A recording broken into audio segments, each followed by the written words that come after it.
অভিনেতা তো সেই মিউজিশিয়ান যার বডিটাই হচ্ছে ইনস্ট্রুমেন্ট, সে নিজের ইনস্ট্রুমেন্টটাকে একদম বেঁধে ঠেধে ঠিকঠাক করে রেখেছে, ধুয়ে মুছে তকতকে করে রেখেছে এবং সে ওটা বাজাতে শিখেছে।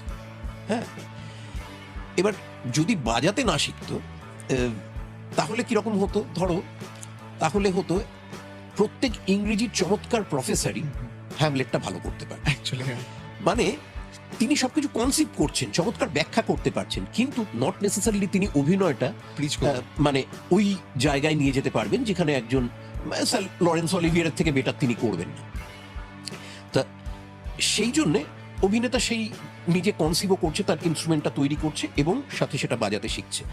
এই বাজাতে শেখার মধ্যে এইবার এটাতেই সে যতদিন ধরে শুরুতে বাজাতে শিখেছে সেই প্রস্তুতি নিয়ে আমাদের যাদের নাকি আমরা অনেক দ্রুত কাজ করতে হয়, সেটা অর্থনৈতিক অবস্থায় হতে পারে, সেটা আমাদের চারদিকের কাজের পরিবেশের জন্য হতে পারে, যারা যারা আমরা করি তারা যতটুকু কাজ করতে পারি বা কাজ করার চেষ্টা করি, তাদের ওই যন্ত্রটা যখন নাকি আমরা তৈরি করেছি বা মাজা ঘষা করেছি, তখনই আমাদের ওই প্র্যাকটিসটা করে ফেলতে হয়েছে যে চট করে যাতে শিফট করে যেতে পারি। অফকোর্স যদি আরও সময় পেতাম আরেকটা চরিত্র থেকে বেরিয়ে যাওয়ার বা আমার নিজের যে সেলফটা সবার সামনে রয়েছে সেটাকে ক্রমশ আরও ভুলে আমি অন্যভাবে নিজেকে গড়বার আরেকটু সুযোগ পেতাম, তাহলে আমাদের প্রত্যেকেরই যাদের এত দ্রুত কাজ করতে হয় আরও বেটার কাজ করতে পারতাম। মানে মেথডগুলো তো আর এমনি পৃথিবীতে এতদিন ধরে আসেনি বা চলছে না বা পপুলার হয়নি বা বিজ্ঞানসম্মতভাবে পরীক্ষিত হয়নি।